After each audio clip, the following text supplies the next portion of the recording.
Odd. Good evening, everyone. This is the strangest view I've ever had up here. I can't see anybody out in the audience with the things up here. Welcome to our regularly scheduled meeting of council on January 27th. We start this meeting as we do all our meetings just by acknowledging that we're holding this meeting on the traditional territories of the Coast and Strait Salish people, specifically the Lekwungen-speaking people, known today as the Songhees and Esquimalt First Nations, and that their connections to these lands continue to this day. I also want to point out that this meeting will be live streamed and available through archives for video viewing at a later time. Before we start our regular program, we have something we only get to do every couple of years, and that is the presentation of the Alan Cassidy Awards. These are the Alan Cassidy Recognition of Renovation and Building Achievement Awards. They were named in the honor of a former Oak Bay councillor, Alan Cassidy, and it's really intended to recognize new buildings and renovations that contribute to neighborhoods and streetscapes. It was started in 2004, and we present these awards every 2 years.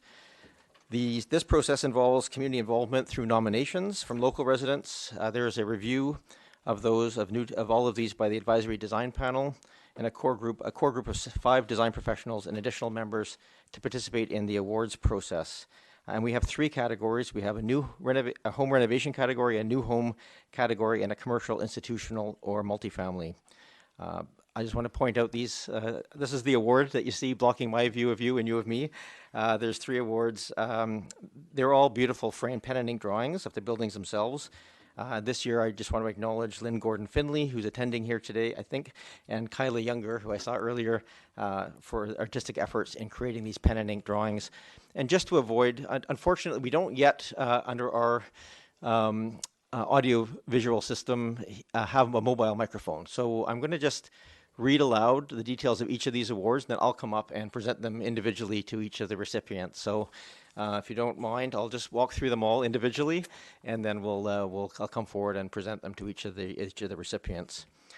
Up first, we have the home renovation category.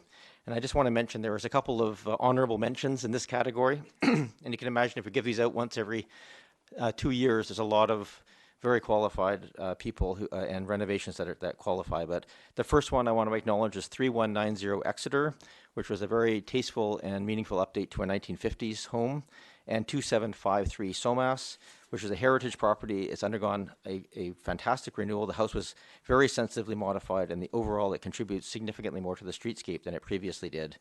But it didn't win the award. Today we're celebrating 1130 Oliver Street, which is owned by Terry and Elizabeth Williams. And they are not able to attend tonight, but their daughter, Mila Leupold, is available tonight. So we'll hand that award to Mila in a few minutes. Just want a quick overview for people, and you can see the picture up here if you have a chance. The project is an exemplary example of how to refresh a home without loss of original character. This includes the landscaping, which reflects attention to detail, and the renovation that blends in well with the surrounding neighborhood. It demonstrates a way to revitalize a small site without deconstructing a building. The architect for the project was the homeowner, Terry Williams, and I just want to acknowledge again the pen and ink drawing for this was prepared by Lynn Gordon-Finley, who's a local architect, and she previously served on our advisory design panel.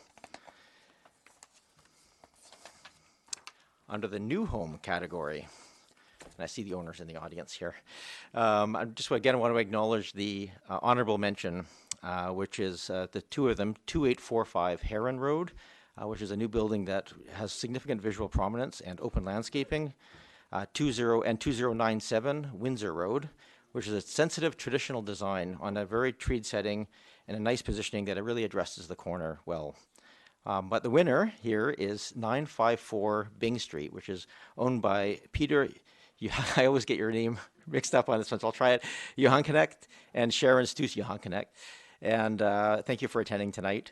And a brief description, because this is actually a very significant building for our whole community.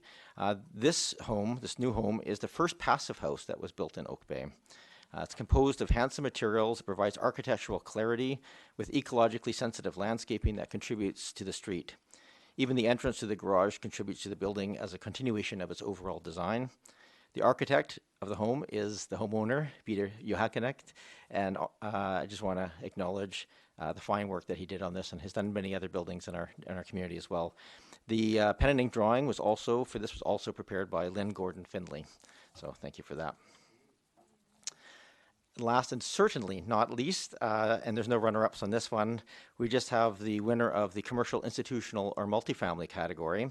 And the winner is 2121 Cadbro Bay Road, which is the Oak Bay High School.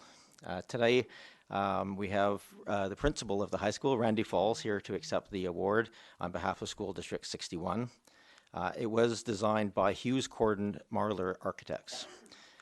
Just a quick overview of the school. The school was completed in 2017 after quite some time of design and charrettes and construction, and it's been selected for an award as an excellent example of an institutional building that contributes to the neighborhood.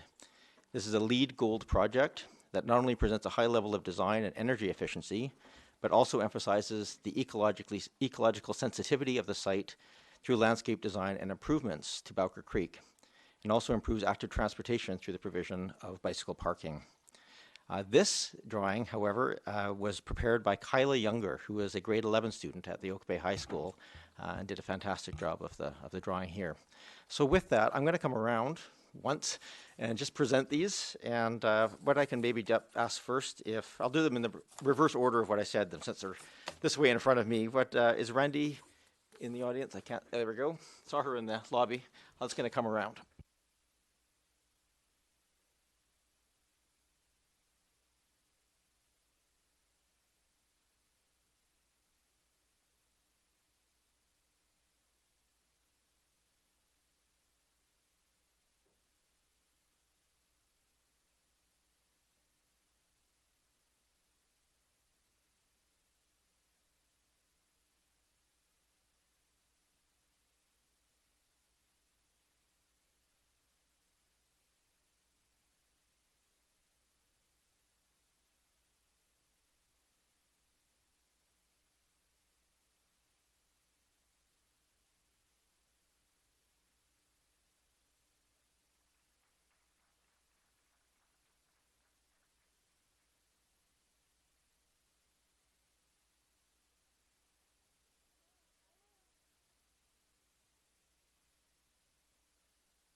Yeah, you don't all have to. Yeah, you don't have to sit through the rest of the council meeting. You're allowed to leave for the. You're welcome to. Absolutely. I do think this is a fantastic program, and I think I've seen many people walk and look at our heritage designated and buildings and the Alan Cassidy Award winners that line these walls, and I think it's a beautiful way to celebrate our heritage and good design. Item. Make sure I've got. We have up first. We item number 1 on our agenda. Thinking that was item number 1, but it's not. Item number 1 on the agenda is adoption of minutes. If there's anybody wants to pull one out, otherwise we'll just do them as a block. I'll move adoption of all of the minutes that are shown. Moved and seconded. Any corrections, errors, omissions? Councillor Zelka? If I may, Chair, I wanted to ask a question in terms of what the wording kind of implies. This would be for the minutes of the meeting on Thursday, January 16th Okay. at 6:30 p.m. I guess that would be called the whichever. Special Committee of the Whole? Yeah, Special Committee of the Whole. Page 1, page 2. Top of page 3. It talks about how, right after public participation, the open house for the housing needs report. The minutes imply that the report will only incorporate requested changes based on council direction. Just want to confirm that based on the open house, input from the open house will also be in the housing needs report will reflect some input from the open house. I just wanted to confirm that because the wording here didn't quite say that, so I wanted to make sure that that was captured.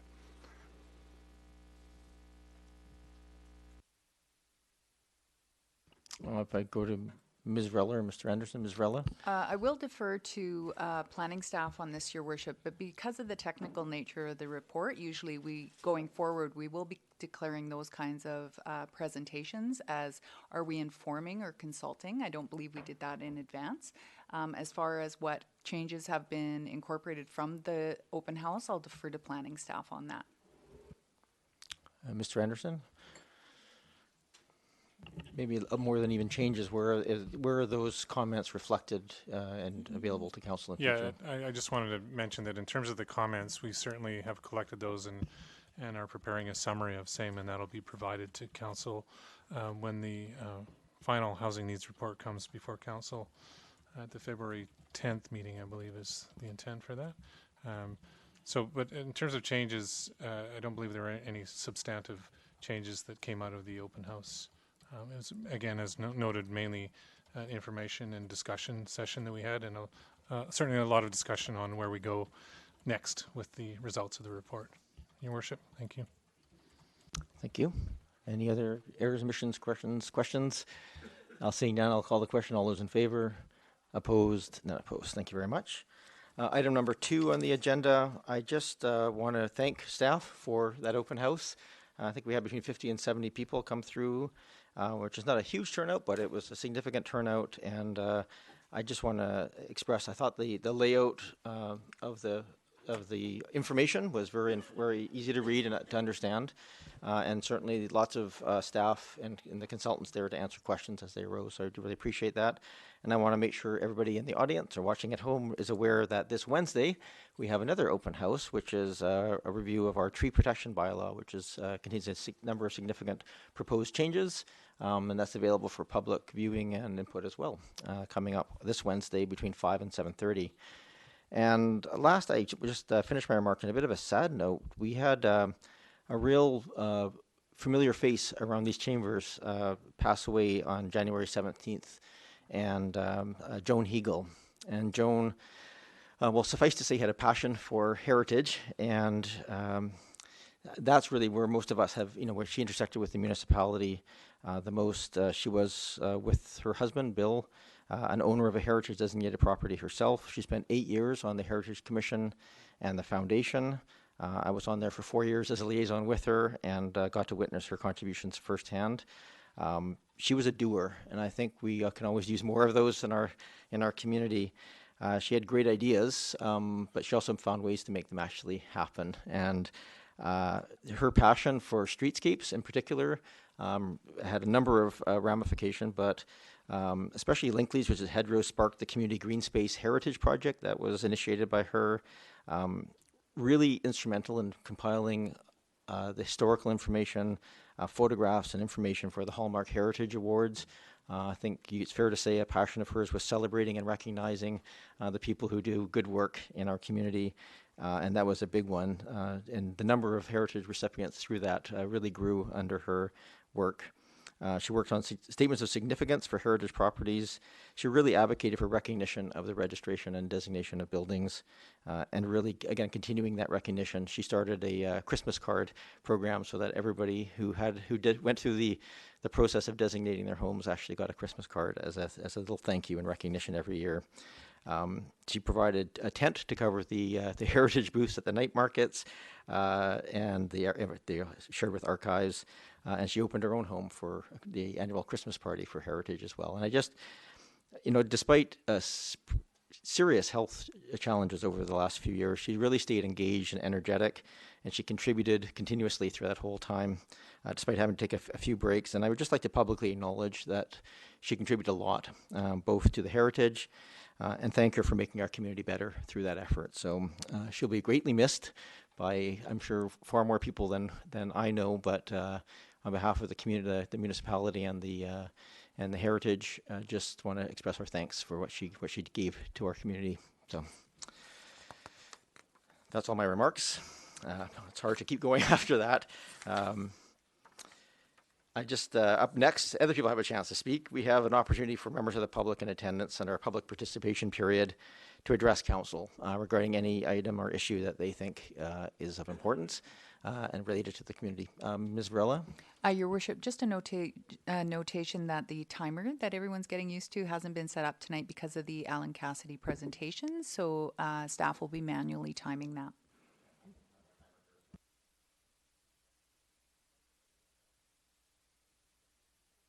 So I appreciate the heads up.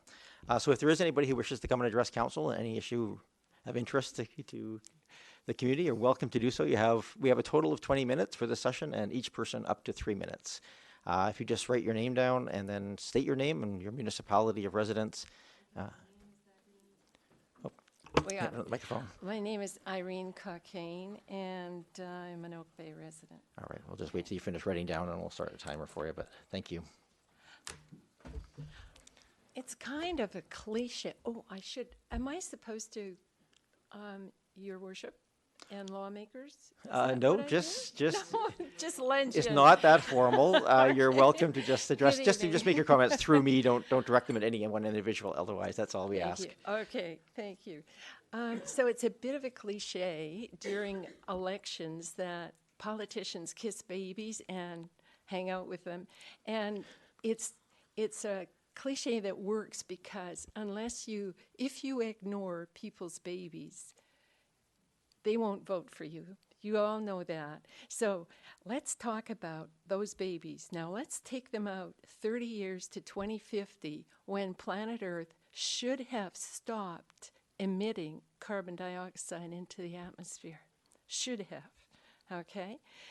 Now, the sad thing is, Scientific American, January 2019, said we can do all these things, but we also need, once we're stopped emitting carbon dioxide, we also need to take billions of tons of it out of the atmosphere. Really gloomy prospect for these babies and children, okay? So I thought about this for a long while. It turns out I know a man who knows how to take carbon dioxide out of air. So I'm going to tell you about him. He's a senior man, lives in Saanich. He's a doctor. He actually got a medal from the United States Navy for his work on, so when divers go underwater, generally their bubbles go up. Okay, so he and other people worked on and made a rebreather.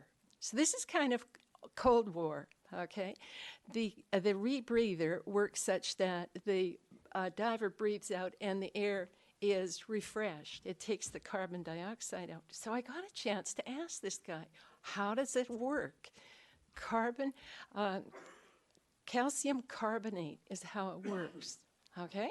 How wonderful is that? There is actually a possible solution once we've stopped emitting carbon dioxide into the atmosphere. Now, of course, it's a really small scale thing, okay? So let's go back to those young people that are 30 in 2050. By that time, they're going to be so knowledgeable about what's necessary, and they will have been participating in the changes that are necessary. So it's two parts. But as much as we love heritage, really, we do need to make it carbon sensible, energy efficient. Okay? So this evening, you're looking again and talking about the Prospect Heritage Conservation Area. And let's look at that word conservation. Can we make these homes absolutely sensible? And can we make these homes work in the future? Okay? I would like to make this a challenge. Now, I know everybody's done so much work on this Prospect Heritage Conservation Area, and everybody is Ms. Cocaine, that's your 3 minutes. exhausted. Okay, we're all exhausted. Thank you so much. Thank you.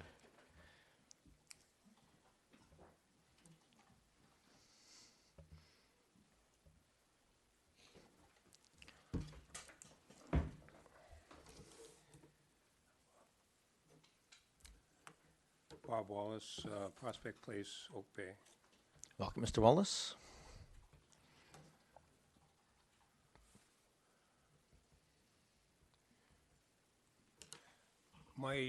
I'm up here just simply on something more a little pragmatic, is that the lights on the crosswalks in the village are abominable and I would suggest, and through council, ask if the staff could advise me that they were very nice, but at night I just drove down in the dark, in the rain, and I couldn't see people sometimes. And if we had higher wattage or higher beamed or lighter beamed or something, and you have the white on what you have black and white, the zebras, and they're not lit up.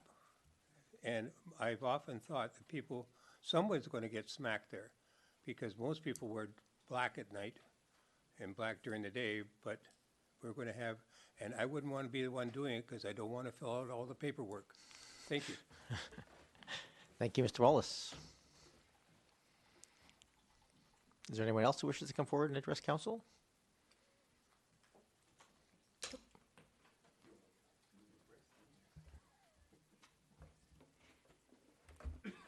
Jane Hall, as a private citizen. Welcome, Ms. Hall.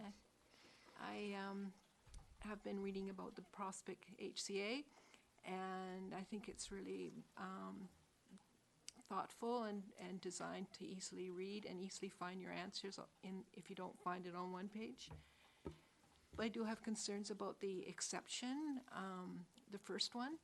It's the building structure on the exterior is to stay the same, but the interior can be changed anyway. And so I had a question about that, but I understand that the building materials are also in more depth further in the guidelines, but it really doesn't address the heritage features in the interior.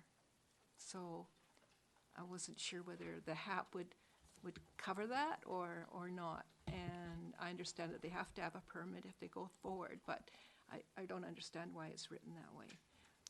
And the other question is about the non-scheduled, and it's sort of the same thing with the HAP.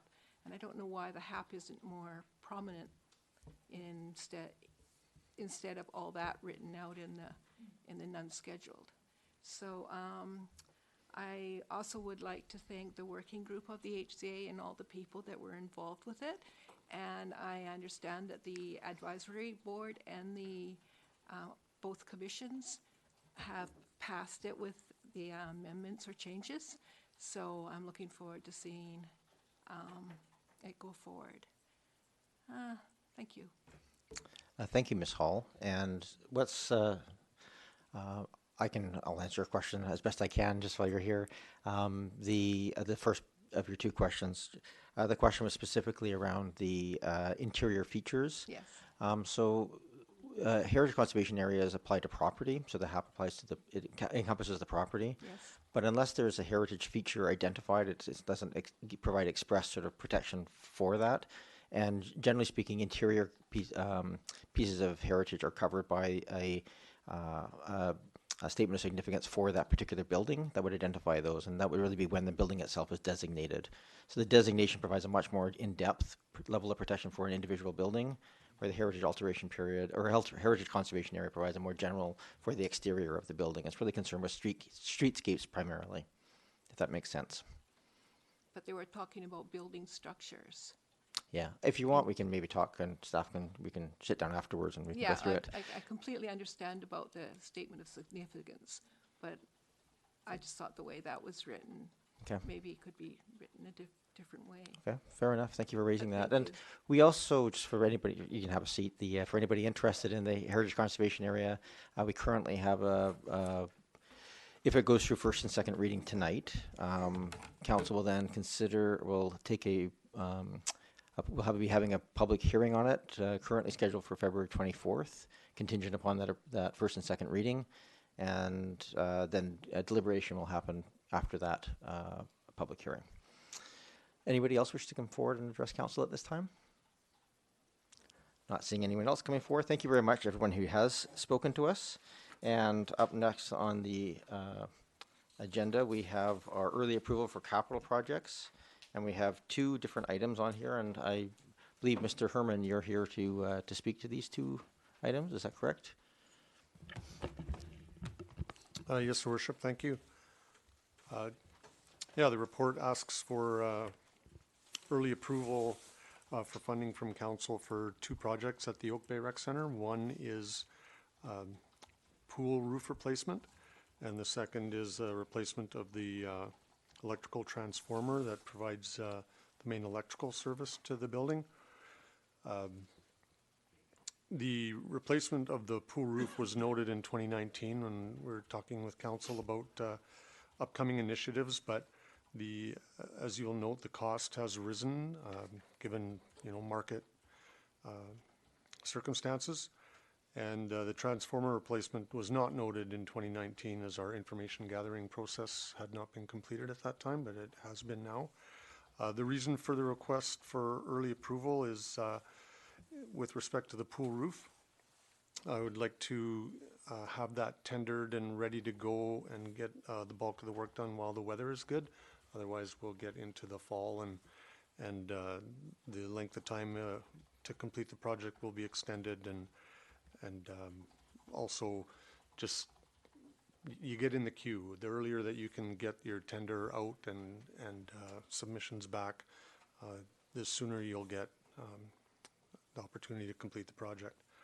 The transformer replacement, that we'd like to complete during the arena shutdown this year, which takes place in June.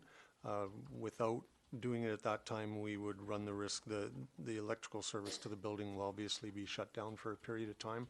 We're investigating the potential to operate with generators, but those generators will not have enough power to maintain the ice. So we would have either an extended shutdown or be taking the ice out again in order to complete the project. That's why we would like to complete it in June.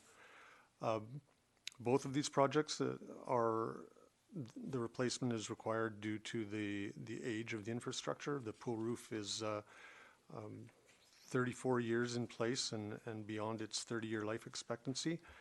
The transformer is original, installed in 1973 with a life expectancy of 30 to 40 years, and it's now been in place for 47. In the case of the transformer, it would also see ownership of the infrastructure transferred over to BC Hydro, which we feel would be a positive move, and that was as recommended by the engineering consultant that we engaged to look at this project, as well as the district electrician.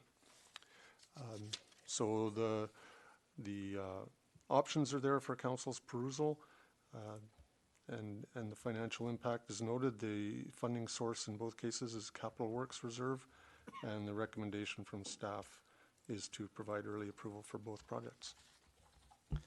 Thank you, Mr. Herman. Are there questions of staff? Councillor Patterson. Councillor Appleton. Thank you, Mayor, and through you to staff. Thank you for the report, Mr. Herman. I'll start with the pool roof. Could you confirm if the roof is in fact leaking now, or if it is in imminent danger of leaking? Mr. Herman. Through you, Your Worship, the roof is not leaking as we speak. It has leaked on multiple occasions in the past and been repaired. Again, we had a roofing consultant come out and actually cut through the roof and do an inspection, and it was his based on his analysis and recommendation that it should be replaced before the water penetration got to the point where it may cause damage to the building structure. If I could continue, we, as as Mr. Herman indicated, Mayor, this was on our the last 5-year capital plan that we did, just completed really in May, and on that. On the capital plan, I noticed that it was $350,000, and now the request for approval is to not exceed $480,000. So that's a 37% increase on what our capital plan was, and I think for transparency and accountability, since it has been presented to the public for a 5-year plan, I notice it is also on the website in the same format for the 2020 capital plan. So I think perhaps some greater explanation. I also noticed that in the asset management reports, the project is now double over what was in those reports. So long-term capital planning is really based on the confidence of what we learn as we go along, and I understand that that can be more difficult to determine initially on projects, but this is such a substantial difference from even just the valuation that was put in last May, the 37% increase. I think it warrants a bit more explanation, if we could, rationale for why the variance is so great. Even judging from inflation, that's a very, very high cost. Thank you, Councillor Patterson. This is the not to exceed value of $480,000. Mr. Herman. Yes, Your Worship, that's purely market-driven. That's those are the numbers that are given to us by the consultant. The number that was in the report that was referenced, I believe, was $230,000. That was in 2016. The number that was put forward last year was based on a 2018 report that we had from a roofing consultant, and then we've had one more recently.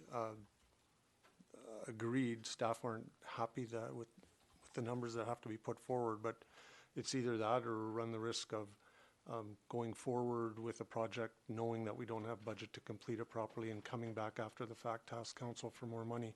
This will still go to tender, so there will still be a competitive process.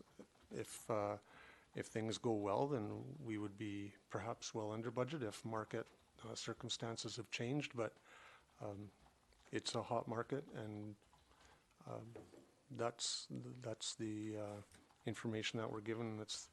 We're operating as best we can based on that. Thank you, Mr. Herman. Councillor Patterson. Thank you, and Mayor, again through you to staff on the roof project.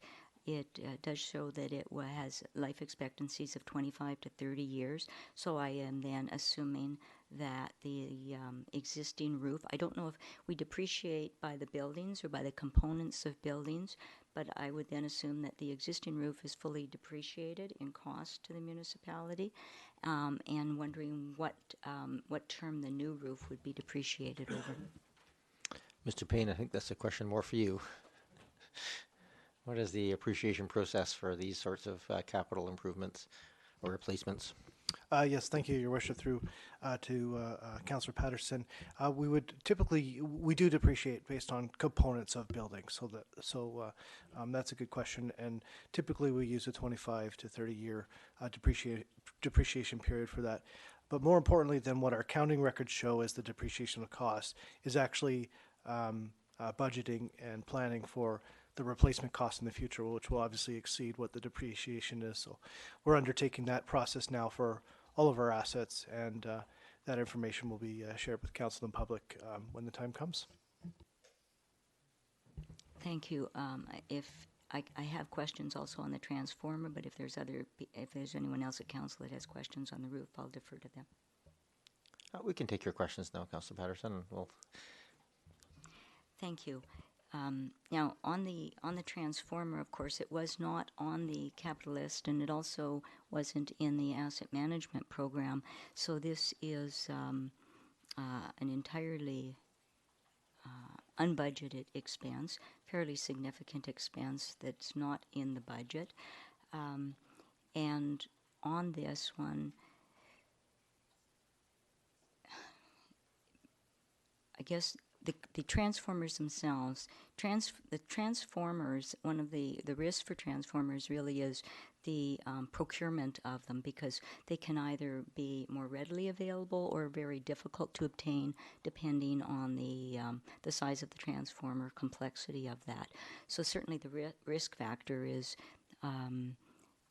what is the length of time that it would take to have, I'm presuming from the cost of this one that it'll be custom made, and if that's the case, then what's the procurement time, or do we have that information? And I guess the primary concern here would be to align it with the arena shutdown period this year. Yeah, through your worship, the report that we received from the consultant had 3 different options for us. The option that we chose, and that was actually recommended in the end, was the least expensive, but also the one that allowed for the shortest prep time. There were other options that I believe one of the options suggested an 18 to 20 month turnaround time to order and then get the infrastructure in place. That was one of the reasons that that option wasn't chosen, along with the additional cost. So I don't know the exact timeline, but certainly we had discussions with the consultant on several occasions about our timeline and trying to get this done in June of this year, and this was what was recommended. So I'm comfortable that the timeline is doable. Thank you. Mr. Herman. Councillor Patterson.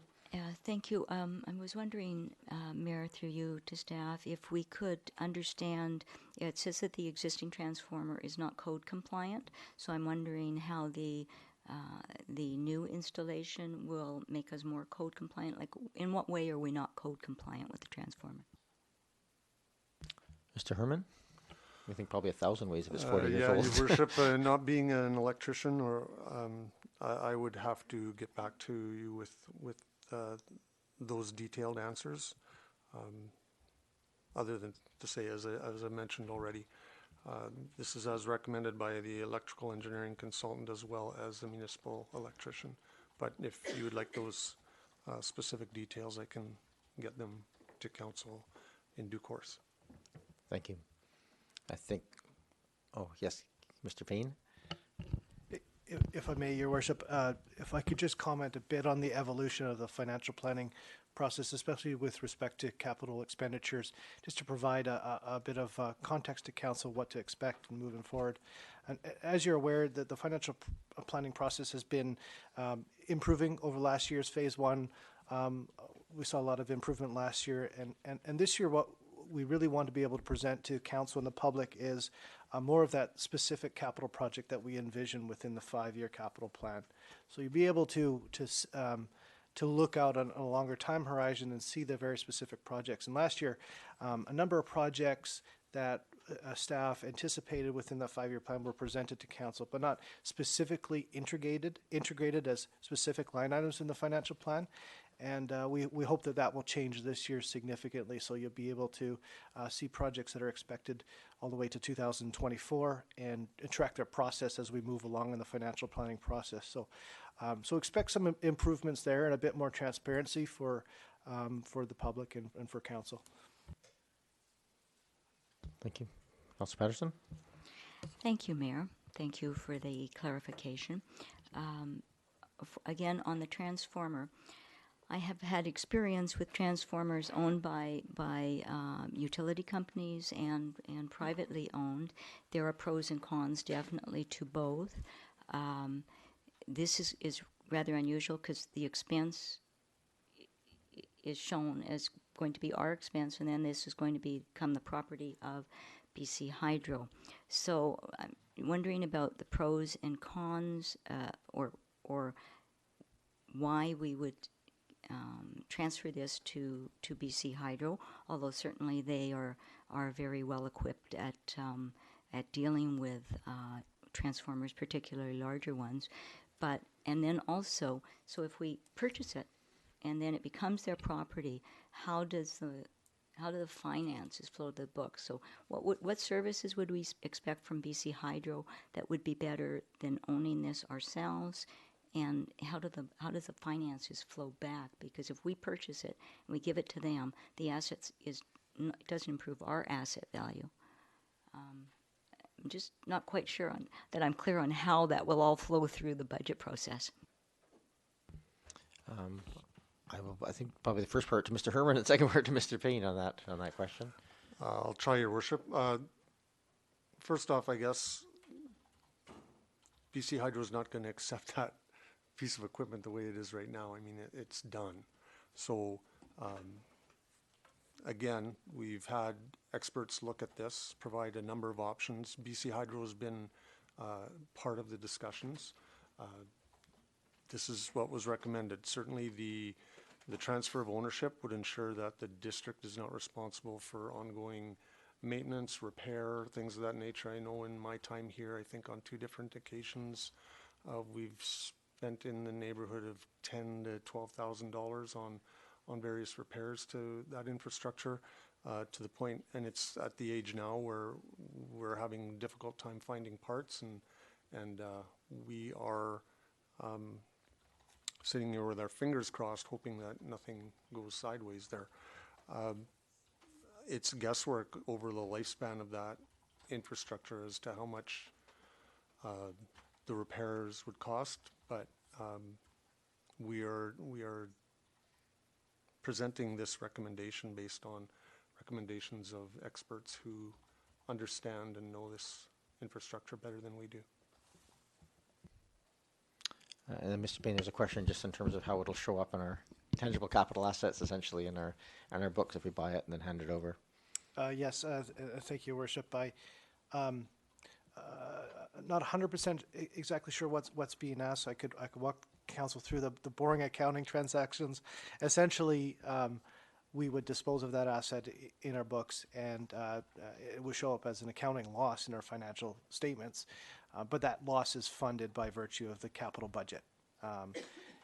More importantly, though, I think for council and public is to understand that by divesting that asset, or really any asset off, we also divest ourselves of the life cycle costs of replacing that asset and the maintenance of that, which I estimate could be around $15,000 to $20,000 worth of life cycle costs that we no longer incur on an annual basis. So it's funding we don't have to plan ahead for to replace that, and that's I think that's the message coming out of the report by Mr. Herman. Thank you, Councillor Patterson. Thank you, Mayor. If the new piece of equipment, we're replacing this and it becomes the property of BC Hydro, I understand that. Now, the service will belong to BC Hydro, but the service that connects to is municipal equipment. So if there is a problem on the transformer that creates actually a problem on our equipment, this probably gets into the contractual obligations of this, but it's actually kind of a shared service because they're responsible for the supply of the transformer and its operation. But if there's a problem it can cause problems with our equipment, which then we would be responsible for. Is that correct? I'm not sure I entirely got the question, but did staff catch that, or do we need a Mr. Herman? Your worship, I can tell you in the stops in my career, I've never seen an arrangement like we have here. That would always, in every other location I've been, that equipment would belong to BC Hydro. So I'm not concerned about that. Part of what we're proposing here is phase protection, which is something that happens quite often where during an outage or what have you, various pumps or compressors may blow and you have $10,000, $15,000, $20,000 repairs that, you know, BC Hydro doesn't stand behind. That's up to you to deal with. So this phase protection will protect us against those types of potential eventualities. I'm not sure if I've answered the question. I'm not sure if I entirely understood it fully, but we would have to maintain our equipment no different than any other rec center would have to maintain their equipment, and you're at the mercy of whether Mother Nature or some electrical equipment of Hydro's malfunctions. I think maybe you could maybe help clarify, given the nature of the questions, what is the process that staff uses when they're looking at this kind of equipment, how they determine end of life, and what consulting or internal resources we use just to make these determinations. So you're here with a recommendation. Obviously, you took a journey to get here without going into too much detail. Perhaps you can just explain how we're getting this recommendation. Sure. I mean, I've only been here for 8 of the 47 years that equipment has been in place, but certainly in those 8 years, there have been a number of times where we've had to, as I mentioned, undertake fairly significant repairs. When those situations have arisen, there are conversations between our maintenance staff, between contractors that we bring on board, between the or the district's electrician, as well as BC Hydro.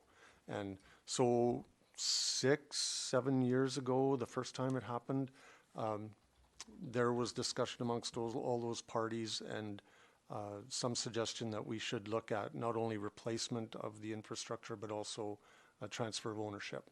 So at that time, we started to talk about, okay, well, what does that entail and how do we get there? You know, and 2 or 3 years later, we had some additional repairs that needed to be undertaken. So we accelerated our discussions and hired a consultant and again, had discussions with all these parties and we're here. So we engaged an electrical engineering firm that is used to working with Hydro. They have a comfort level between those two parties, and we're bringing this report to you based on their expertise and recommendation, because we do not have the expertise in-house to definitively say this is what we should be doing. We're relying on paid expertise to provide you this recommendation. Thank you, Mr. Herman. Councillor Patterson? Thank you, and thank you for that explanation, Mr. Herman. One last question that I do have. If this was, if it's been in service for 47 years and has a much shorter life expectancy, I'm just wondering if that we have other transformers for other parts of our recreation center that would be the same vintage. Mr. Herman? Your Worship, not to my knowledge. Thank you, Mayor. Thank you, Councillor Patterson. Councillor Appleton? Thank you, Your Worship, and through you to staff, hopefully fairly briefly here. Just 2 quick questions. When the tender for the roof is issued, is there a target life expectancy or desired life expectancy for the replacement roof? Mr. Herman? Your Worship, I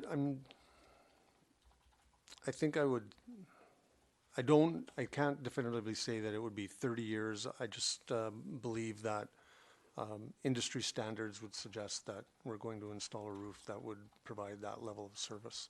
That's certainly something we can talk to the consultant. We'll hire a consultant to help us with the tender documents and to oversee the process and evaluate the bids. So that's certainly a discussion that we can have with that consultant.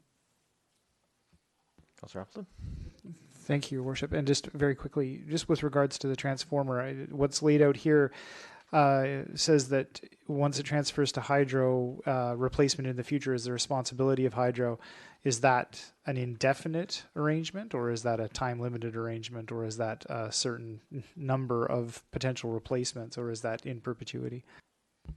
Mr. Herman? Through the chair, I believe that would be in perpetuity, so that it would be up to hydro to replace that however many times into the future that it needs to be done. Thank you. Other, Councilor Zelka. Thank you very much, Chair, and much appreciate the report. Very well written. I certainly don't want to micromanage, and I have high confidence in staff's ability to do a fabulous job here. But because this, from one perspective, represents upwards of 3% of a tax, of a tax potential, not that there's going to be a tax increase, but it would represent 3% of a tax from a perspective. I need to ask a few more questions. So please forgive my asking questions in your area of expertise. With respect to the pool roof, are any grants available to help offset this cost? For example, to help with the installation or possibly with future installation of solar? Mr. Herman? Your Worship, with the installation, I think the way I wrote this might have been a little bit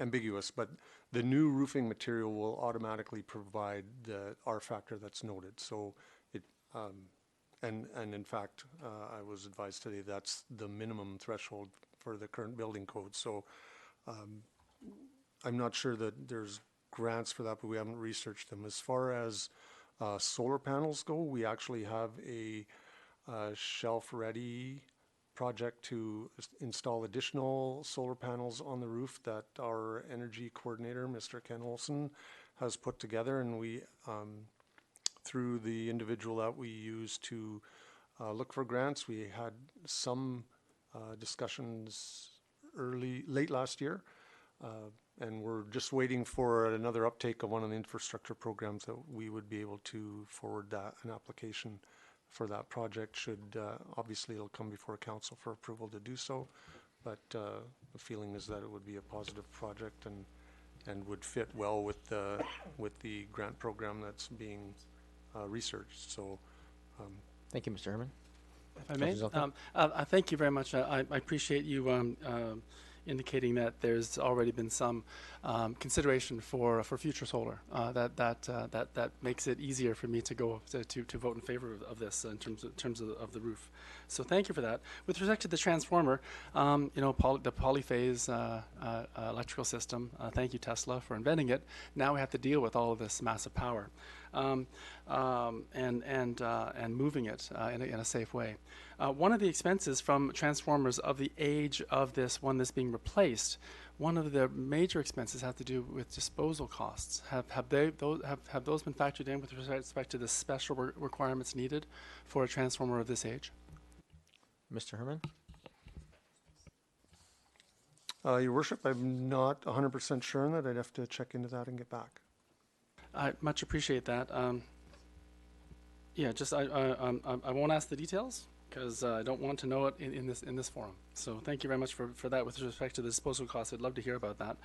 I appreciate hearing also from a financial perspective that BC Hydro will be responsible for any future not only maintenance but also replacement, so that they won't be coming back to us in 30 to 40 years asking us to buy another one. That is my understanding. Is that correct? Mr. Payne? Through your worship, yes, that's my understanding as well. Wonderful. Thank you very much. And I understand that essentially this transformer sits at the demarcation point between the utility and us. So there already are well-established standards with respect to who's responsible for what on each side of that demarcation point. Is there anything we need to know with respect to the electrical flows back and forth, or the electrician basically is just taking care of it? Per Mr. Herman is not an electrician, is getting asked a lot of very technical electrical questions here. I think there are no challenges there or nothing unusual other than it's been indicated that there is a tree that exists very close to that transformer that BC Hydro would likely ask to have removed. No more questions. Thank you. Thank you, Councillor Stalka. Councillor Braithwaite.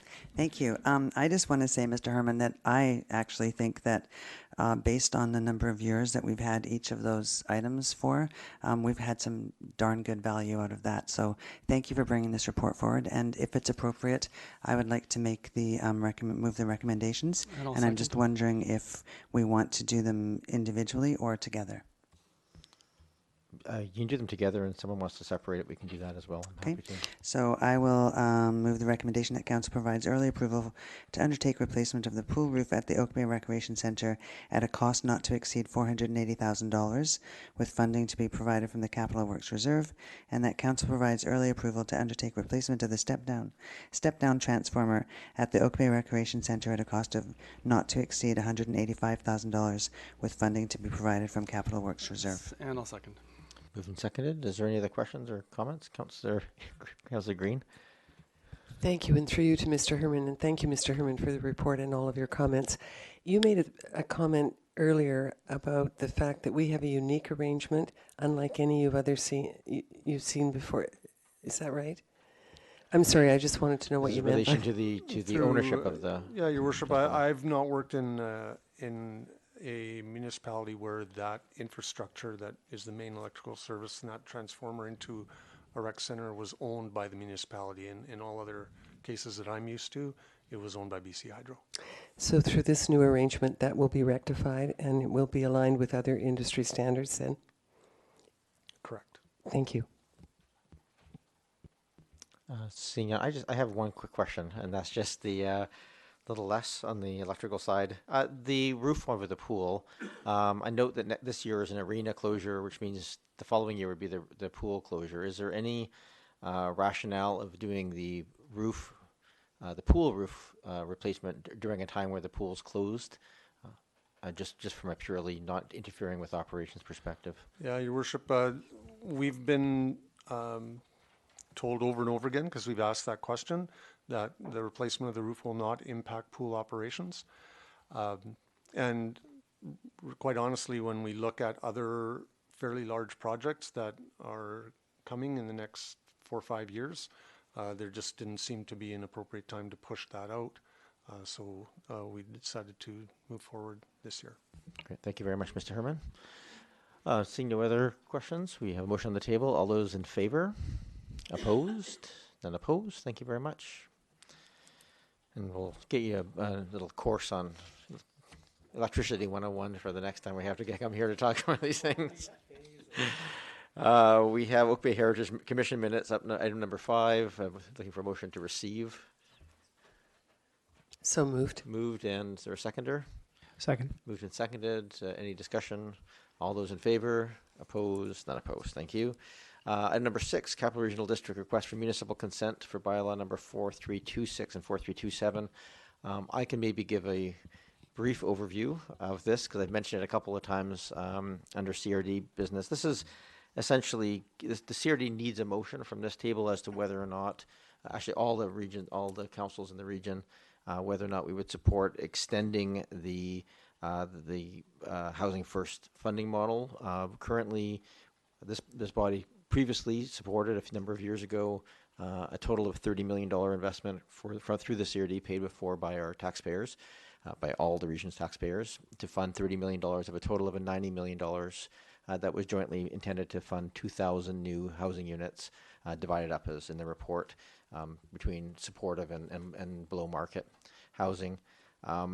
That the market realities that are affecting our roof affected that as well. And so what we're finding is that the actual amount of units that were able to be built under that original funding model is closer to probably, not an exact number, probably between 1,400 and 1,500 units. So as the unit costs have gone up. So the ask here is, are we going to stick with the dollar amount committed, or if we want to stick with the number of units committed, then that would require an additional $10 million from the taxpayers of this region to do that. One of the two other partners in the province and the feds have stepped up for the other 10 million matching grants, and we expect the third as well. But there's no guarantees. But whatever money comes in will all be put towards more housing units is the plan. So it's really up to this table whether or not this body would like to endorse that increase of $10 million or not, but we have to make a motion one way or the other. Councillor Green and then Councillor Braithwaite. Would you like discussion first, or are you seeking a motion now? We'll put a motion on the table, then we can talk to the motion. I will move the motion that we support this initiative, and then I have a few comments. Second. Yep. Moved and seconded. You may. Thank you. You have the floor. Thank you. Given that I'm the Regional Housing Trust Fund Council Liaison for Oak Bay, I am very supportive of this initiative.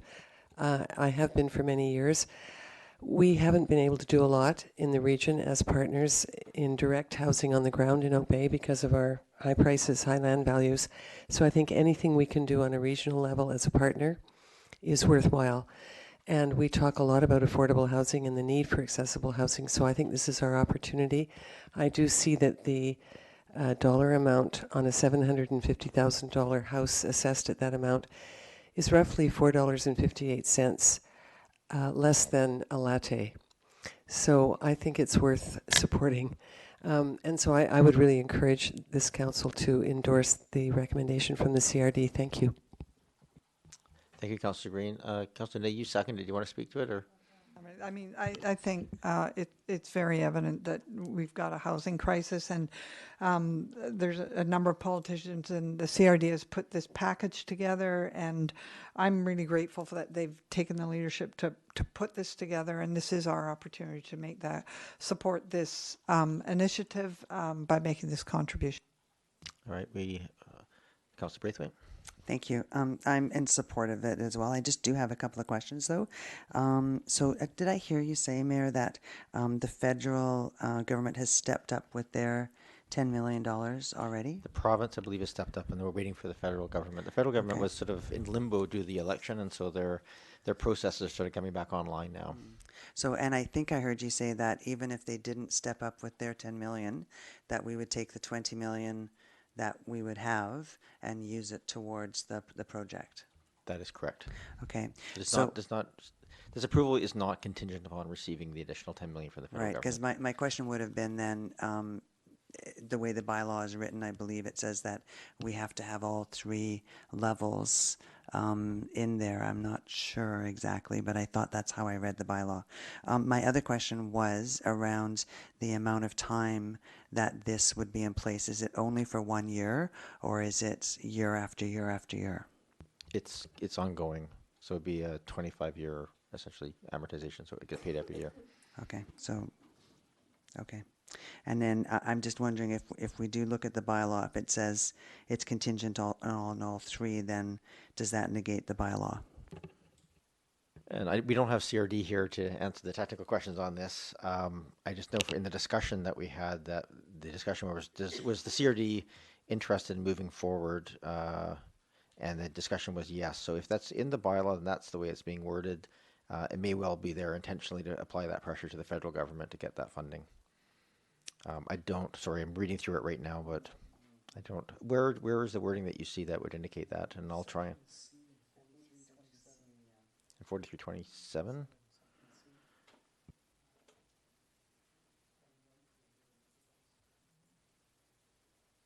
Yeah, it says currently a $90 million collaboration.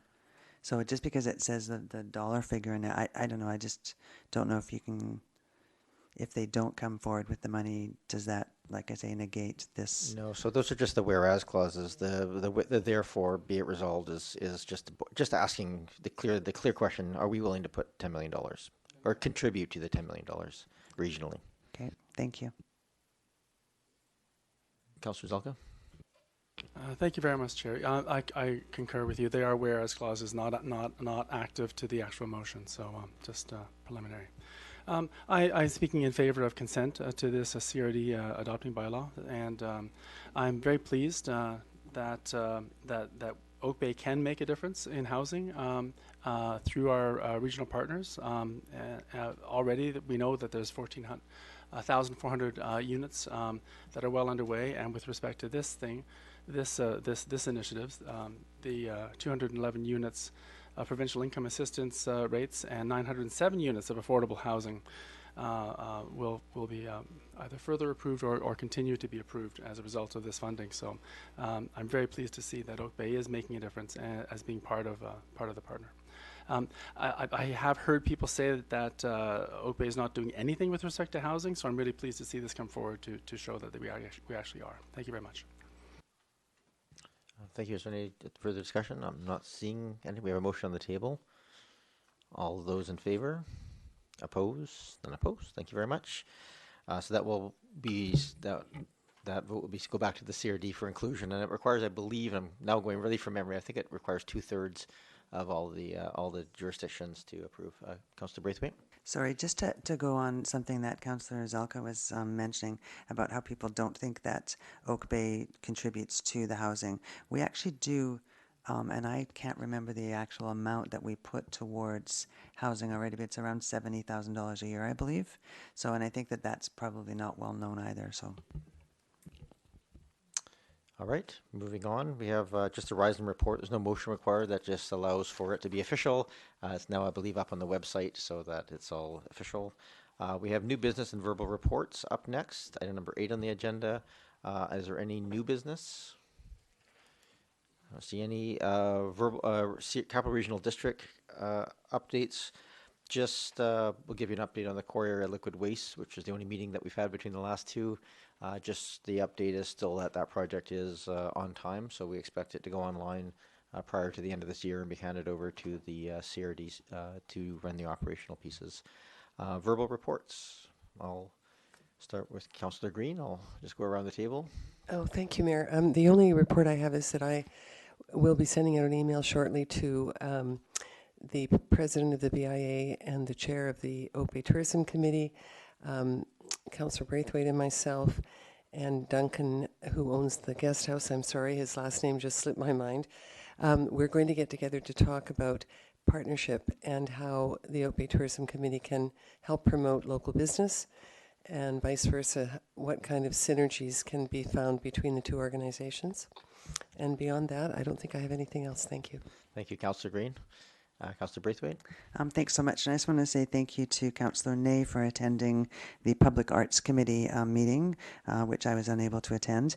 And I believe that from that, Councillor Ney gave me a good report on that the public art policy is being reviewed by the committee and will come to council at another date, and also that the annual report will come to council perhaps in the next maybe the next council meeting. I'm not sure. It's coming up soon anyhow. And then I can also tell you that they have looked at all of the different pieces of art that were suggested for our Arts Alive program, and I believe they've made the final decisions on those. So you should be seeing that soon. Thank you, Councillor Braithwaite. Councillor Appleton? Okay. Councillor Zelka?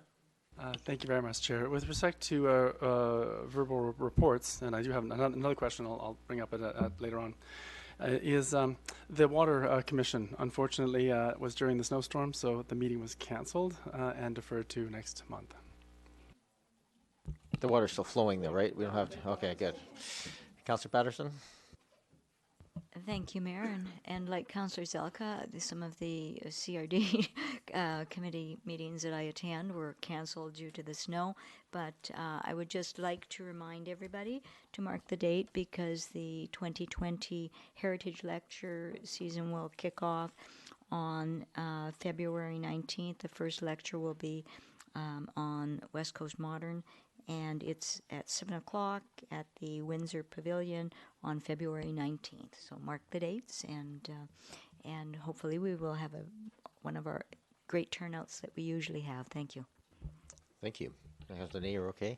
All right then, I don't have anything else to add, so with that, we'll move on to item number 9, which, oh, sorry, Councillor Zelka, you wanted to add something else? If I may just ask a question through you to staff.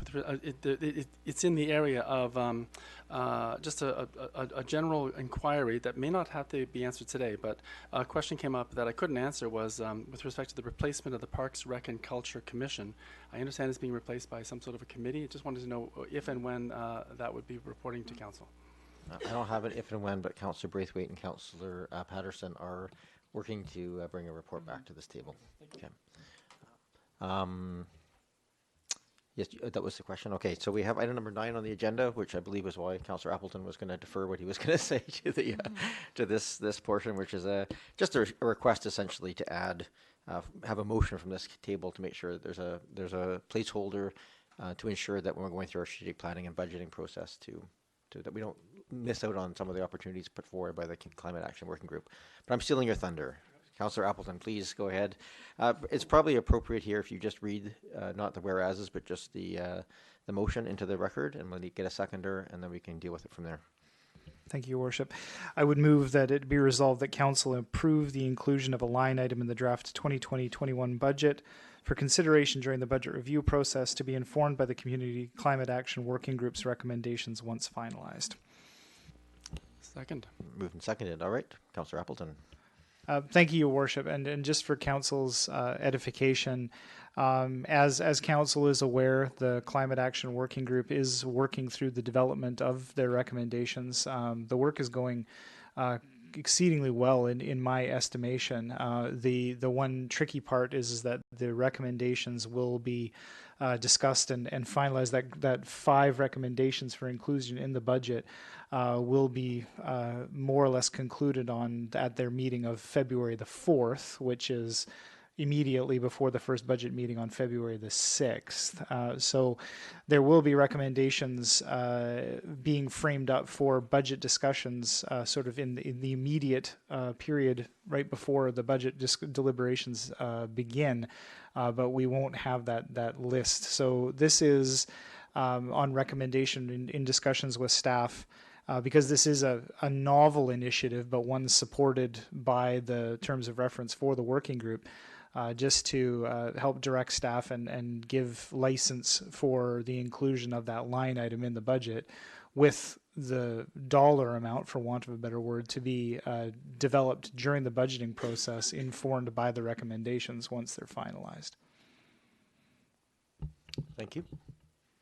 And I just wanted, I could have said this in either the reports back or at this point, but I just wanted to take a moment to recognize the exceedingly huge amount of work that staff have put into getting us to this point. The only reason that we're in a position to be able to, that I can sit here and with great confidence say that those recommendations are going to arrive is because of the prep work that staff have done, specifically Ms. Jensen and the staff of the planning department to get us to this point. We had an all-day workshop that all the members of the Climate Action Working Group attended, and it was exceedingly well done, very well organized, very well done. And I think everybody was very pleased with the outcomes of it. I was extremely pleased with the outcomes of it. So we are in a very, very good position to give council some really well-defined recommendations and to really have a solid budget line item associated with that. Thank you. Thank you very much. Is there any, Councillor Patterson? Thank you, Mayor, and through you to Councillor Appleton. Thank you very much for bringing this forward, Councillor Appleton. I know that it is certainly something that the community is very, very interested in, as are most members of the council table. Now, just in this, and probably a member of staff can help us with this, but this is for a budget line item, which is very clear. This is not in our strategic priorities at all. Is this so? Now we have been advised by staff quite firmly that we are guided by our strategic priorities too. Is this something that we would see then when you have this framed out more, that it may become a strategic priority? And maybe staff can speak better to this than even you can. Sorry, I believe that the actual the direction for this and to go and get this recommendation was one of the strategic priorities. I think the specifics of the individual recommendations aren't in there. Your Worship, I don't have that information at my fingertips, but certainly it has come up under the discussion of the quality of life, health, and resilience. There was a special priority that Council made. Again, whether Council determines what the recommendations are will determine whether you're identifying it as an initiative related to those priorities. Thank you. And if I may, I think it's really important to recognize that what we have is a motion approved by this council to strike this working group and get these recommendations.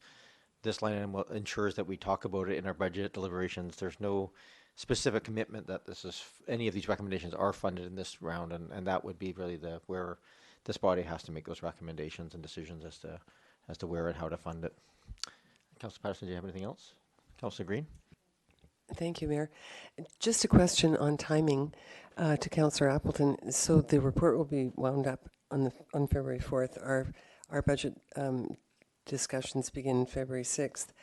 Would we have more time than that to consider the report and consider the recommendations? In other words, would we begin deliberation on the 6th around this line item, or could that be at a later date at one of the subsequent meetings for budget? So, I'm able to say there's multiple meetings for the strategic priorities and budgeting, and I realize that. But so I believe we can always. I think we have to have the information at hand before I can make any decisions. So I'll turn to staff, but I believe this would be something we would try and get as much information as early as possible for consideration, because we would like to consider it amongst all the other projects. Mr. Payne? Yes, thank you, Your Worship. We would slate it in the most logical meeting that where we could ensure that we have as much information from Councillor Appleton to have a robust discussion. So staff will work with Councillor Appleton to make sure that the appropriate meeting is selected. Councillor Green? yeah, it's just that I would hate to have the report submitted on the 4th and then on the 6th hit the discussions without having sufficient time to read the report, process it, and then deliberate on it. Thank you. No, that's very fair. Yes. Thank you. I don't see any other discussion on this item, so I will call the question. All those in favor? Opposed? None opposed. So now it's officially going to be part of our discussion as part of that. So thank you very much, Councillor Appleton. I think these sorts of motion help clarify the process a little bit so that we're not questioning whether or not it should or should not be there. So thank you. Item number 10 is just for information. Item number 11 is reserves bylaw funds. We've done first, second, and third readings, so we're looking for a motion to adopt. Move to adopt. Second. Moved and seconded. Is there any other discussion? Seeing none. All those in favor? Opposed? None opposed. Thank you. Item number...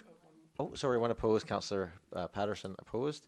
Item number 12, bylaw 4620.003, Prospect Heritage Conservation Area. I'll move that council consider giving first and second readings to bylaw number 4620.003 to establish the Prospect Heritage Conservation Area. Second. Moved and seconded. Is there any further discussions or changes prior to it going to the public hearing? Seeing none. I just have one quick question, and that's just in this as this document has gone through and it was at committee of the whole, there was a lot of questions raised on the sample flow of application process. And I'm just wondering, since it does form part of that report, is it simpler since it's not a binding piece and that'll be subject to things to remove that entirely, or is staff comfortable with leaving it in there as a sample? Your Worship, I think because as I described, it is illustrative and it is in the executive summary portion of that document, that it might be simpler for us to remove that to maybe avoid some confusion in the future. So we can do that prior to this moving forward to the public hearing. Remove that flow chart. Is that something that council would like to see, or I'm just raising it as a potential because I noticed that very little discussion was on the meat of the bylaw, and a lot of it was on that process, which is going to be still in flux a little bit. We're going to determine that. I think there's been a lot of confusion. I agree with staff, and it leaves folks uneasy as it sits. So I think it would be helpful to move and just revisit the whole thing when the time comes. So we need a motion, Mr. Mayor? Or? It would be a motion, I guess, to direct how would I actually word this motion if we did this. I may turn to Ms. Hopkins on this one for her guidance, but would it be a motion to amend the document to remove the sample workflow or HAP application process? Your Worship, yes, it would be a motion to amend the bylaw to remove the, is it a schedule? It is not. No, as I described, the guidelines proper are the actual portion of the bylaw. It's the executive summary that's the preamble, and this is a flow chart within that executive summary. So we're not amending the guidelines themselves, we're amending the... Yeah, Your Worship, so it would be a motion to amend the bylaw to remove the flow chart from the executive summary. I'll move that. Councillor Day moves it. Is there a seconder? Second. Moved and seconded.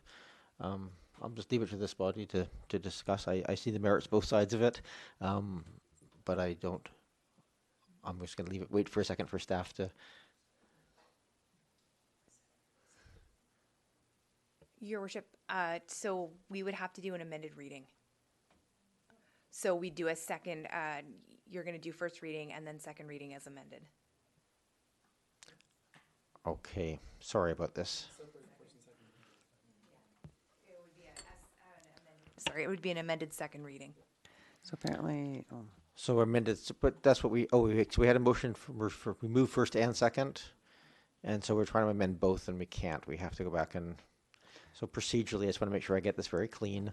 What is the simplest way of doing this? Is it just to retract the original motion and do a motion first reading again? Your Worship, yes, council can withdraw, and as we haven't taken a vote on that yet. So I'll withdraw my motion. Okay, for first and second support reading. that. Okay, so that's by agreement of the body. And then I need to call that question though. Do I not to withdraw, or is it withdrawal by consensus? No, Your Worship, you can withdraw from consensus with Okay, first and so I second. think we get a first reading. So now I'll move first reading of what I said before. Bylaw, yes. Bylaw number 4620.003, Dog Prospect Heritage Conservation Area. Is there a seconder for the? Second. Okay, all those in favor, first reading, opposed, not opposed. Okay, so then with the second reading here will just be to move second reading with amendment, and then we can discuss that. If that fails, we'll go back to the original. Is that how that would, easiest and simplest? Okay. Councillor Day, would you just make the motion to, as second reading with the amendment to remove the table in the... Second reading with the amendment as just with the table removed. With the flow chart removed? With the flow chart removed, yeah. I'll second. Moved and seconded. Discussion? Councillor Green. Thank you. Just briefly, through you, Mayor, to staff, do you have any comments on the removal of the flow chart? Is that a problem for you or for planning and building or for future discussion? Thank you. No, I support the removal of that flow chart from the document. Oh, that's good. Thank you. Yeah, Councillor Zelka. Thank you very much. And I am making the assumption that when the chart is removed, if any wording has to be affixed for grammar, it'll just automatically be fixed for grammar to make it flow properly. Your Worship, yes, there is a paragraph prior to the chart that we would also remove that describes the chart. Okay, thank you. Is there any other discussion? Councillor Appleton? Just a general question about it. Now, I know that this is an amendment to the executive summary and some of the language therein. I'm just seeking some guidance as to, and not to drill this down into the minutiae, but is this the appropriate juncture to raise other like some other language from the executive summary that I find problematic, or is there another juncture that would be better to do that? Question mark. Procedurally here, this is not an unreasonable time. We want to go into the public hearing with the final document that council feels comfortable going forward with. I think it's probably the safest way of saying that, because amending it after that point is more difficult. We have to go back through this process. So this is the appropriate time. So procedurally, and Ms. Hopkins, correct me if I'm wrong here, we will normally consider this motion, which is a motion for second reading, as amended, and then we would need an amendment motion prior to calling the question on that, or can we amend the second reading after it's been called? Your Worship, according to our procedure bylaw, we can only have one amendment up for consideration at a time. Correct, but we have a motion for second reading of the bylaw as amended. So so this is not we actually don't have an amendment motion on the table. We have a motion for second reading as amended. Is that, or did you count that as two separate motions? Sorry for the audience. This is procedurally we don't want to have this called back at some point, and we don't have it just right.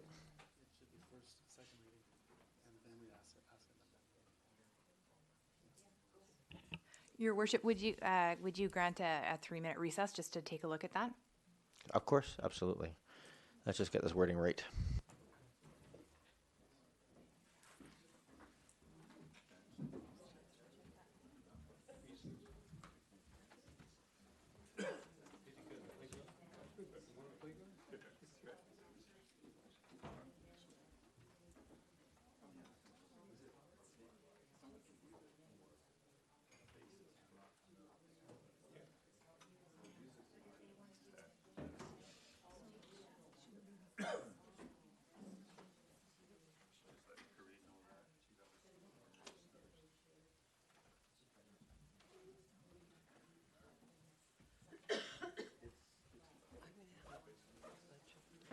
Sorry? I'm going to have a bunch of little ribbons made up of guys, blue ribbons, for sitting through all these discussions. So we're good with that, that actually helps. Okay, good. Yeah, that's what I thought. I just wanted to make sure. Yeah, just so you guys know we're Yeah, I didn't. quite happy with that. I didn't know what they said, so. Yeah, I mean, leaving it in, it's a bit confusing. Yeah, so. Good, we're doing well. Yourself? Yeah. Just watching the impeachment. Oh. Not all of it, but. Is Fred watching it too? Not really. It's so situationally. It's too upsetting. Yeah. Oh, yeah, I've just tried to catch it on Twitter, what's going on. I think we're just. Oh, yeah.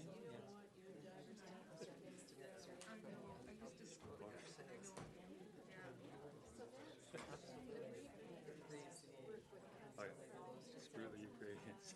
Screw the, and the Bidens. Right. And the Clintons. Yeah, So, So bold. so now we only need four Republicans. I see Fox television now calling him a tool of the left. Someone tweets it, I never thought in my lifetime I would see Bolton described as a tool of the left. Yeah, he was very good, yeah. Good to see you. Yeah, no, he was very effective. Yeah. Oh, it's just bizarre. Yeah, well, it looks like you're reconvening. Okay.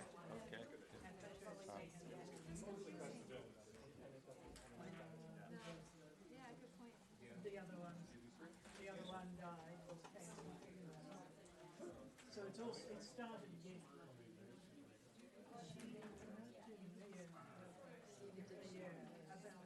And so they bought it.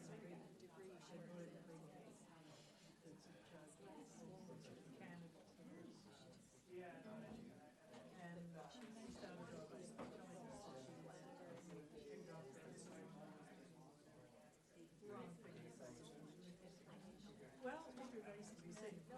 But tomorrow, actually, so how will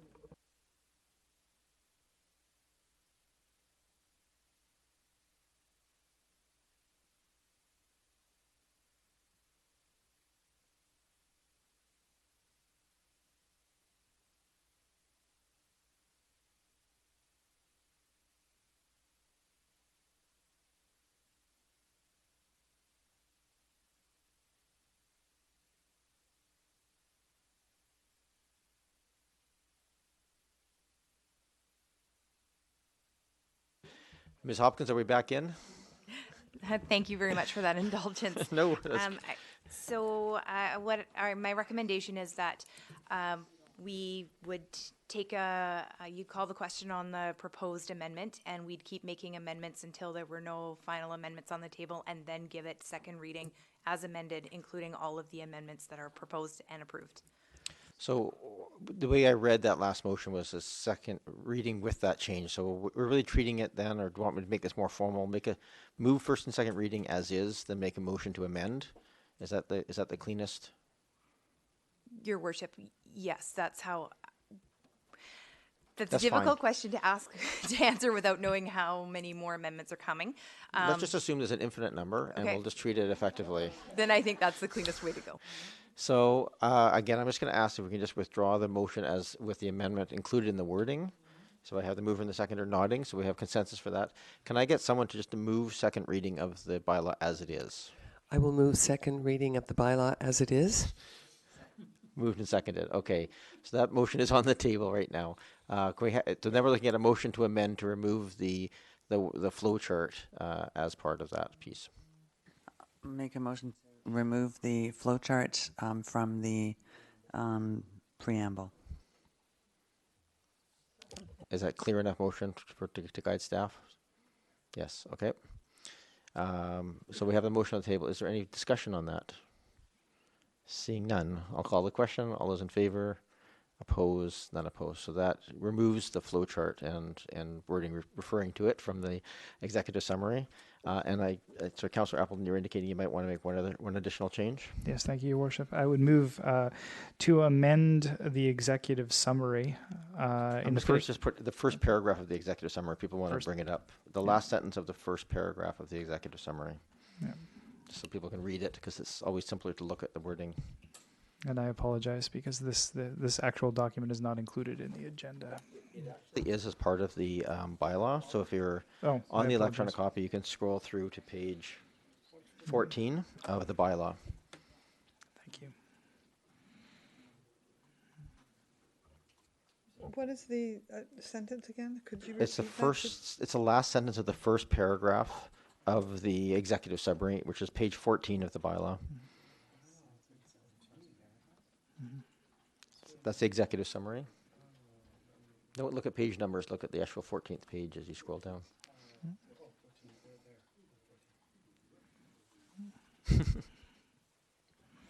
Are we good?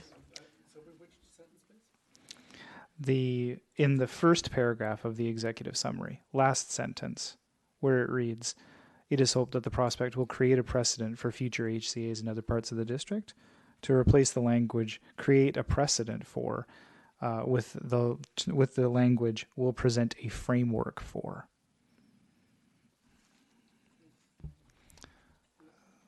If there's a seconder, we can discuss it. If not, we'll move on. A clarification, just to confirm, it is replacing one word, a precedent, for framework. Is that? Currently it reads, "will create a precedent." The proposal is to amend to read, "will present a framework for." I could second that. So it is now seconded. Councillor Appleton, you may explain or motivate. Thank you, Your Worship. And with the clear understanding, and I've heard very clearly from staff, and I understand, and this is me being slightly pedantic, that this is not policy as enacted as it is here. As I understand, the intention of the way this was written was that once the Prospect HCA process had run its course, and all of the learnings that had accrued through going through this process would obviously be clearly informative to the creation of HCAs in other parts of the district. My concern with this, and again, recognizing that this is not a policy document, the language, I find the language "create a precedent" kind of problematic, because it speaks sort of against the nature of what an HCA is, and that it's based on the very sort of individual and distinct factors that are part of each HCA. Like an HCA will be formed based on the statement of significance for that HCA. So I think it's difficult to say that one HCA provides a precedent for another, but it does obviously provide lots of learnings and lots of information that will inform future processes. So I'm a bit concerned that there may be something implied through the term precedent there. Seconder, do you want to speak to it at all? I concur. I'm just going to turn to staff, because we're at second reading now and then going to public hearing. Is there any concern with changing those? And I think Councillor Appleton rightly pointed out this is a preamble of a document, not part of the specific policy. Is there any concerns raised from staff? Your Worship, no concerns with the proposed change. Okay, thank you. And as one who sat on the working group, and I believe that was the intent, is that this would help encourage future ones and make it more possible. So I have no issue. And I hear you that the word precedent is a very loaded word at times in the development community. So I don't particularly have any issue with that change. So we have the motion on the table. No other discussion. All those in favor? Opposed? Not opposed. Are there any other amendments? Okay, I have to ask the question. Don't want to do this on third reading. So we have now the motion as amended live on the table, and with any discussion on the main motion as amended. Seeing none, I will call the question. All those in favor? Opposed? None opposed. So we'll go to public hearing on February 24th. Thank you very much. Move adjournment? No, we have. No. Damn it. No, I'm not going to Oh, accept right. a move it. We have item number 13, lucky number 13. Councillor Green, I'm happy to make a motion. please do. I actually really like this one, and I want to thank the Director of Corporate Services for liking it as much as I do, because it's about dogs.